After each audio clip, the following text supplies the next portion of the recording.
Attends. Ce que tu ne sais pas, c'est que pour profiter de ce merveilleux petit déjeuner avec le sourire, on a bien galéré. Retour sur les dernières 24 heures. Pour quitter la Bolivie, on décolle de La Paz à 2h du matin. Donc vu l'horaire du vol, ce sera nuit blanche. Pour compliquer le trajet, pas de vol direct, donc une escale est prévue en Colombie. 2h du matin, nous voilà installés dans l'avion, la fatigue a raison de nous et on s'endort avant le décollage. Réveil 1h30 plus tard, sommes-nous en Colombie? Non, toujours sur le tarmac en Bolivie. La raison semble surréaliste. L'avion était trop lourd pour décoller, donc le pilote a demandé à 7 volontaires de sortir. Évidemment, personne ne se désigne. Le temps de régler le problème, nous décollons trop tard et nous savons d'ores et déjà que la correspondance ne sera pas possible. 8h du matin, nous voilà en Colombie, mais le vol est raté. La compagnie nous propose un autre vol à 16h, à nous la journée à l'aéroport. 18h, nous voilà enfin dans la capitale équatorienne. Mais le périple n'est pas terminé, on a encore 2 bus à prendre pour rejoindre le parc de Cotopaxi. Autant dire que c'est mission impossible à cette heure-ci, puisque le dernier bus pour Cotopaxi part à 18h. Donc la seule solution, c'est un taxi direct. Voilà, au final, nous avions prévu d'arriver à 10h du matin à Cotopaxi pour récupérer de la nuit de voyage, mais au lieu de ça, nous sommes arrivés à 20h dans le pays des volcans. Alors pourquoi le pays des volcans? Parce que sur ce territoire grand comme la moitié de la France, on compte une centaine de volcans.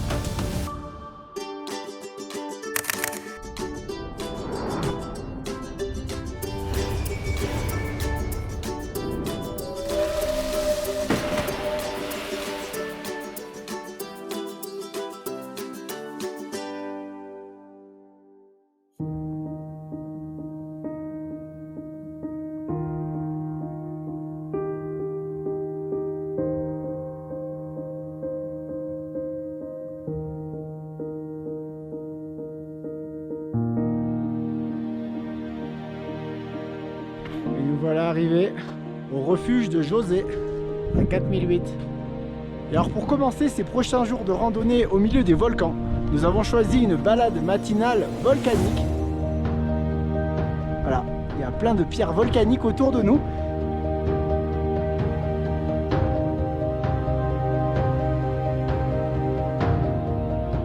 En plein milieu de la cendre de volcan. Puisque nous sommes en train de grimper sur cette énorme montagne qui se cache dans les nuages. Le Cotopaxi, le volcan le plus haut du monde, encore en activité. Il culmine à 5897 mètres.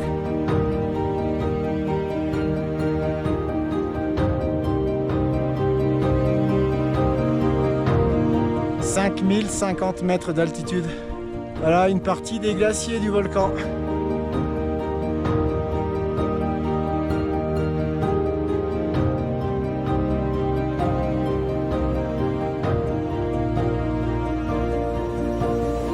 Alors Cotopaxi en quechua, qui est une langue d'Équateur, veut dire coup de la lune. Et en fait, pendant le solstice du mois de septembre, la lune est immense, elle passe par-dessus le volcan et donc ça fait une tête et un coup. Il est surveillé de près par les scientifiques et il peut exploser à tout moment. D'ailleurs en ce moment, il est impossible de monter au sommet puisqu'il y a des fumées toxiques. Et alors pendant cette éclaircie, on a de la chance. On voit tout au loin, là-bas, les fumerolles du cratère. Et oui, ce ne sont pas des nuages. C'est bien les fumerolles du cratère qui est en train de gronder. Et le même phénomène s'est produit il y a quelques années, en 2015, où il y a eu un risque d'éruption, mais heureusement sans gravité. En revanche, en 1877, il y a eu une éruption meurtrière puisque la lave s'est répandue sur un rayon de 40 km autour du volcan. Et donc elle a tout rasé sur son passage. D'ailleurs, la ville la plus proche qui s'appelle Latacunga, aujourd'hui s'appelle la nouvelle Latacunga. Voilà, si c'est tout.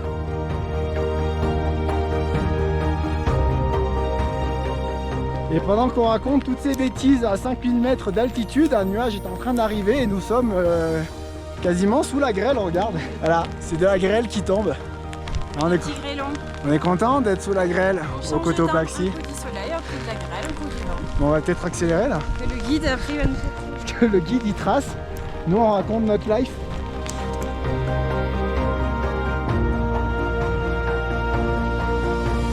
Alors est-ce que tu as déjà fait une course de volcan? Non? Ben c'est parti. Voilà, dans les cendres du Cotopaxi.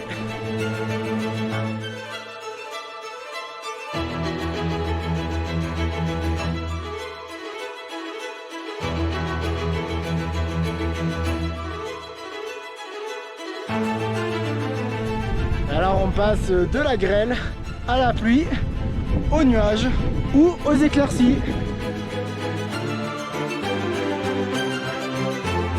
Nous sommes arrivés les premiers là-haut. Nous sommes partis très tôt et on peut voir tous ces gens qui montent. Et là, sur la dernière partie de la descente, on a l'impression de marcher dans un gâteau géant.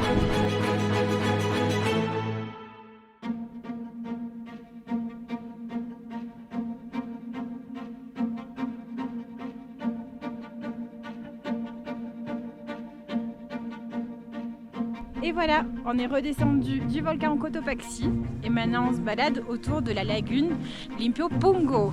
Beaucoup plus facile pour marcher ici puisqu'on est redescendu à 3008. On peut courir comme des lapins.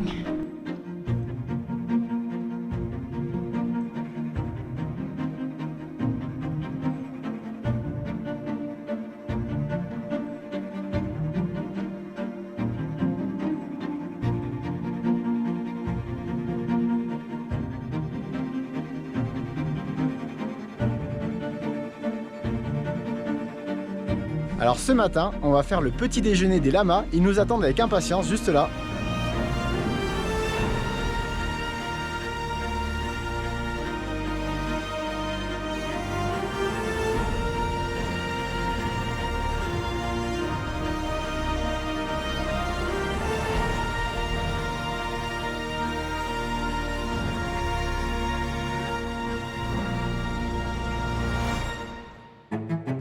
Et après le volcan Cotopaxi, nous partons faire la randonnée de Quilotoa.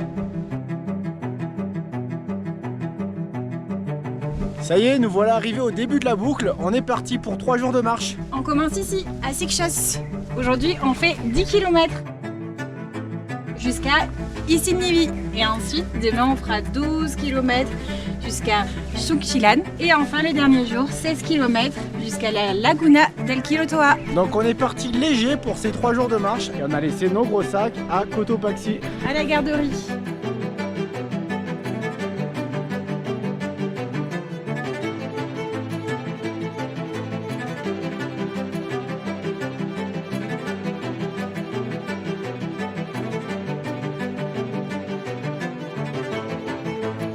Le temps s'est empiré, maintenant il pleut et les pingouins sont de sortie.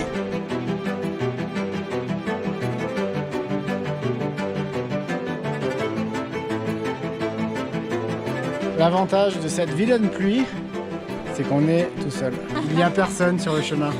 Mais nous sommes quand même bien trempés. Il pleut beaucoup là, non? Il pleut beaucoup.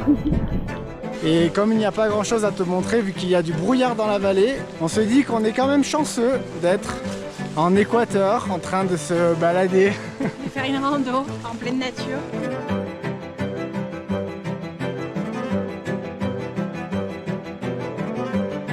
Parce qu'à la place, on pourrait être dans les bouchons, par exemple. On se demande aussi ce qu'on va manger ce soir. Ouais, comme juste en train de me dire, j'avais des putains là, mon ventre égal.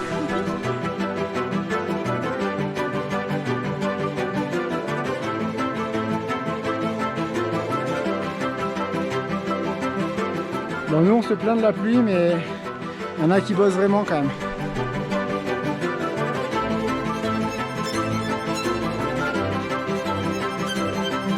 Nous sommes à 100 mètres de la ligne d'arrivée de cette première étape. Bienvenue dans la ville fantôme de Isignivi. Ah, j'arrive même pas à le prononcer. Comment on dit? Ah, je sais plus. Voilà, on ne sait même pas prononcer cette ville. Mais il n'y a personne. Il n'y a personne. J'espère que notre hôtel existe vraiment. Objectif atteint. Wouhou! Mais c'est fermé. Apparemment, on n'est pas attendu ici. Si, c'est là, tu crois que je rentre, c'est là? On sait pas, on rentre chez les gens, mais on s'en fout, il pleut. Il pleut, on rentre. Vite, de l'abri. Nous voilà au sec.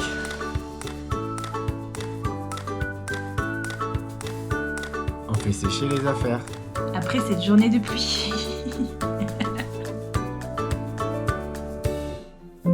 On est parti pour la deuxième journée. C'est parti pour l'aventure. Direction Xuchilan. Il n'y a pas la pluie, faites qu'il n'y ait pas la pluie, faites qu'il n'y ait pas la pluie, faites qu'il n'y ait pas la pluie. On va sacrifier un lama pour pas qu'il y ait de la pluie. Je rigole. Paraît-il que toucher un lama, ça porte chance. Alors on va peut-être le faire ce matin pour pas avoir la pluie. Ah, Ouais, il a pas envie, c'est pas bon signe. Salle d'humain, là. Voilà. Il t'a mis un gros vent. Donc, on aura peut-être la pluie. Alors, nous sommes requinqués. Les habits sont à moitié séchés grâce au poêle à bois d'hier soir. On a squatté fortement. Donc là, on est chaud là. Et on est parti pour 12 km. Annoncé 6 heures de marche. Mais un jour à cheval. C'est écrit ici. One day horse riding. Parce que nous allons chez Claude. Direction Claude Forest. Claude nous attend.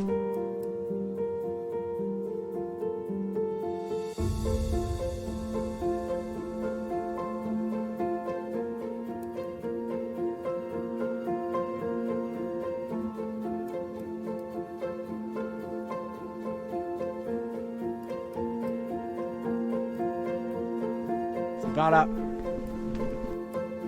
Ici, ici, ici. Jusque là-bas.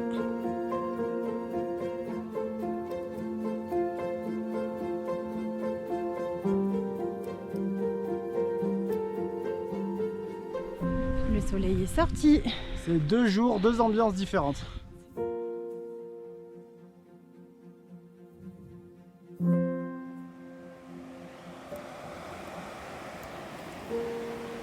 Je crois qu'il y en a une qui n'est pas rassurée de passer sur ces petites lattes de bois qui ont l'air très instables. C'est bon, premier passage réussi. Maintenant, c'est à Thomas. J'espère qu'il s'en sortira. Ça bouge!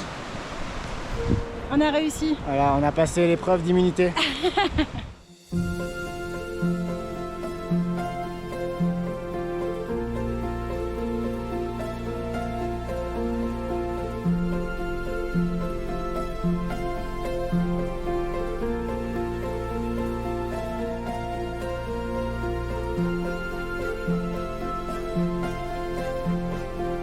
Non, on va partir à gauche. Okay. On va partir là-bas.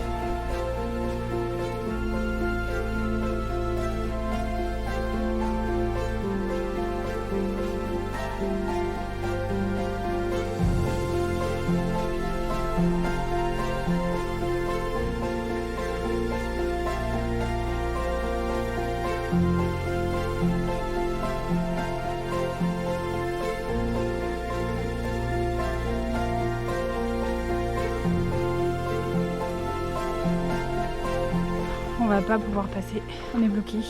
Excusez-moi, est-ce qu'on pourrait passer s'il vous plaît? Non? Merci. Merci, j'apprécie l'hospitalité.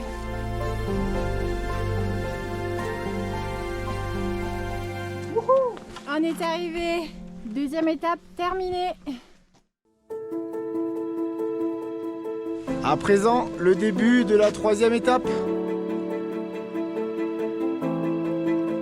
On ne change pas les bonnes habitudes, on démarre avec le mauvais temps, les nuages et presque la pluie. Direction Kilotoa. On a fait 1 kilomètre. Donc on devrait être à 9, je sais plus combien. Et en fait, il nous reste 11,5 km. Alors ici, en Équateur, le principe c'est que plus on avance, et plus les kilomètres augmentent. Voilà. Apparemment, c'est comme ça que ça marche.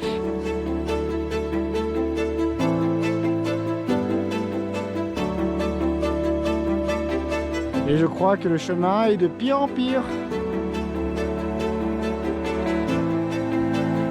On se demande comment on va faire pour ne pas tomber.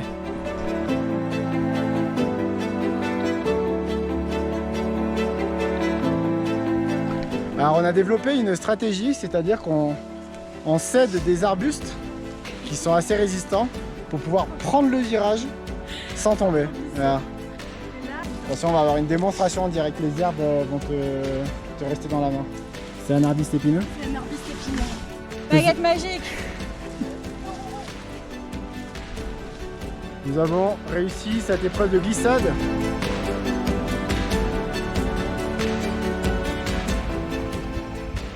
Regardez là-bas. Il y a une dame en habit traditionnel, donc c'est-à-dire avec des ballerines et une jupe, qui est en train de faire de l'escalade à même la falaise. Mais genre c'est de l'escalade de compétition. Ouais. Ben, elle a réussi, elle est en haut sans problème. Incroyable.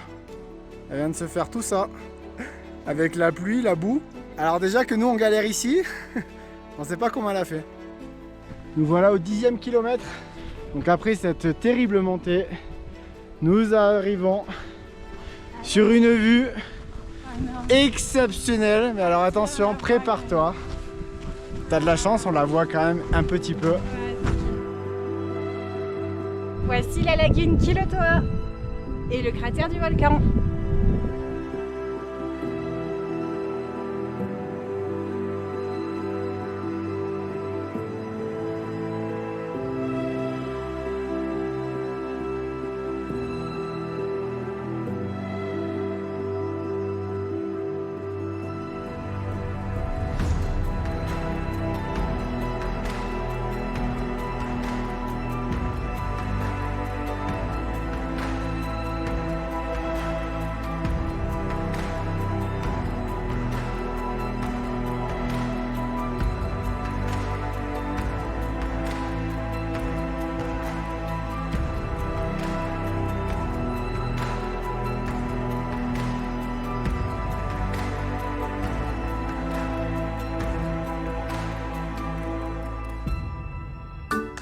Ce petit repas réconfortant. Oui, on en a besoin. C'était Ah dur là à là. la fin. À la fin était horrible.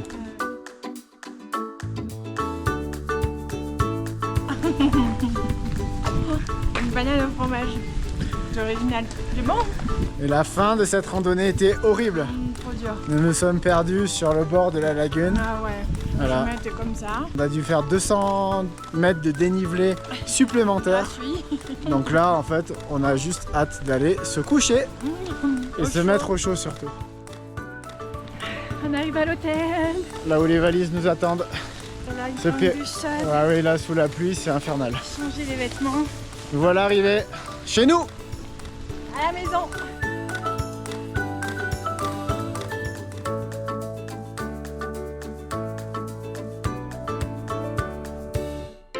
Alors, Cotopaxi, c'est terminé. Maintenant, il faut rentrer à Quito. Nous sommes à 1h30 de route. Et alors, comment on fait en Équateur pour prendre le bus? Alors, c'est très simple. On se met au bord de l'autoroute. On regarde les bus qui arrivent et on lève la main pour lui dire de s'arrêter. Donc, espérons que ça marche. Apparemment, c'est la technique.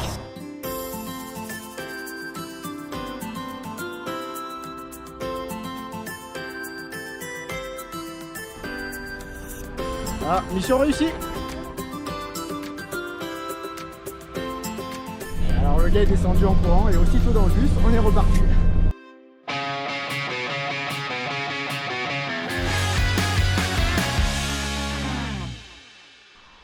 Alors pourquoi le pays des volcans? En fait, non, on a...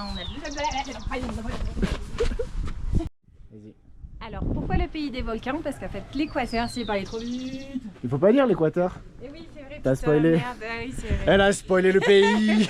Comme la moitié de la France, il compte plus d'une centaine de volcans. J'ai failli tomber. Et moi je me suis pris la porte. Voilà, tu sais tout. Alors pourquoi le pays des volcans sur ce territoire? Non, j'ai pas fait de pause, c'était pas bien.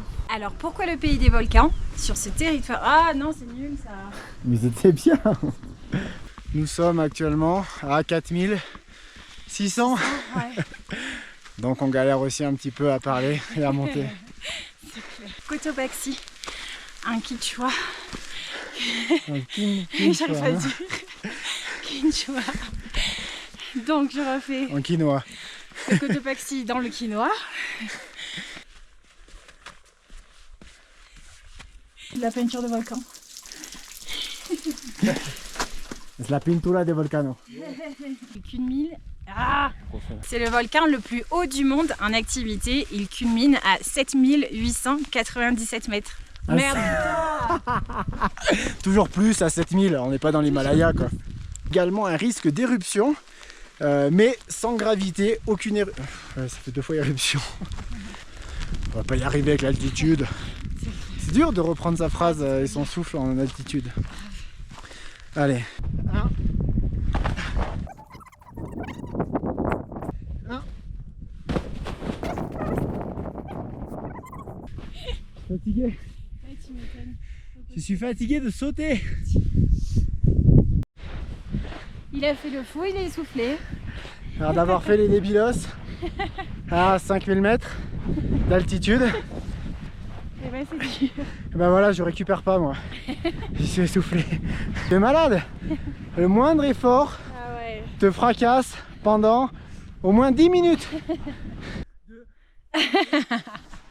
C'est comme quand tu pleures que tes gamins. Il m'a dit que j'étais pas belle. Aouh, ça pique. Tu vois ce petit arbuste? Il a l'air de rien et pourtant c'est Pas le symbole de la c'est Patagonie. pas du tout le symbole de l'équateur. Allez hop, oust. Il y en a une qui se moque de moi mais elle vient juste de se piquer avec ça. Ça pique vraiment en vrai. Ah ouais, ça pique Ah. vraiment. On se moque de moi le ah où ça pique mais là ça pique vraiment. Aïe. Tu vois ce petit arbuste? Comme ça il a l'air de rien et pourtant c'est une espèce endémique et symbole de la Patagonie. Et on se balade encore dans le parc national et on est dans la lagune. Nous voilà à la Quebradas de las Conchas. Nous voilà à la Quebrada de las Conchas.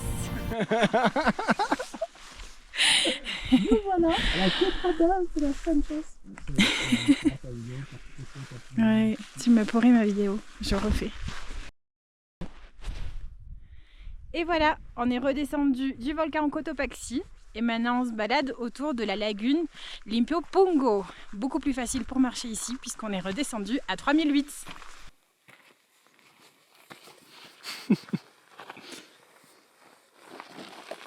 On est encore dans le parc national et on se balade autour de la lagune. Je me souviens plus du nom. Limpio Kungo. Non. Pungo. Nous voilà à la lagune de Limpiopunga. Limpiopungo. Tu arrêtes pas de bouger. Il essaie de prendre en photo Et voilà. ces petites baies acidulées. C'est le petit goût acidulé de la myrtille. Ce sont des petites baies qui ressemblent à des myrtilles avec un petit goût acidulé de la groseille. Il a pas le temps de mâcher. On dirait qu'il a fumé. Ah ouais, Il est trop mignon. T'en veux toi aussi, mais je suis pas sûre que t'aies le droit d'en manger. Et voilà, c'est fini, regarde. A plus. Qu'est-ce que tu dis? J'ai bien mangé ce matin. 12 km. Avec des petites galettes Nestlé. Demain, jusqu'à Chilane.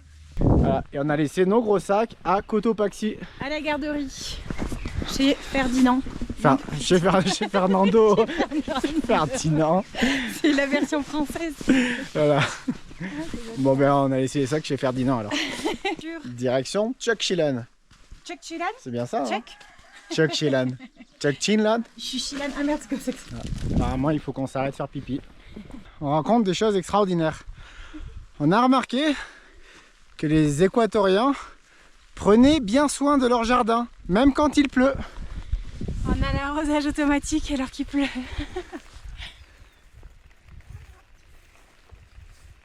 Les poules, elles n'ont pas de kawaii, elles sont obligées de s'abriter. Alors le temps n'est pas avec nous malheureusement. Non, mais il pleut pas, heureusement. Donc le temps s'est empiré. Maintenant il pleut. Et nous sommes quand même bien trempés. Il pleut beaucoup là, non? Il pleut beaucoup, oui. Et on garde le sourire sous la pluie. Alors jusqu'à maintenant c'était assez agréable, là ça devient désagréable. On s'est trompé de chemin, on a dû couper à travers champs, risquer de se casser la figure. On a mis les pieds dans l'eau. On a les pieds pleins de boue et plein d'eau. Là, une Ce forme pied- du chaude. Ah oui, là sous la pluie c'est infernal. Changer les vêtements. Et la fin de cette randonnée était horrible. On se croirait presque en Lozère avec toutes ces vaches et cette verdure. Après, les chiens en Ah, Patagonie, c'est ça, les crocodiles en Bolivie, on a un nouveau guide. les veaux en Équateur. Justement, c'est un nouveau guide. Oh, je nous mucho. T'es pas content qu'on soit là? Eh oh! Mais Il continue à gueuler pendant qu'il mange. Mais Que c'est le syndicaliste. grave. Eh ben Mathis, t'es pas content? On est chaud et on est parti pour 12 km. C'est parti. Annoncé 6 heures de marche. Mais nous on va le faire en 1 heure. On va courir en fait.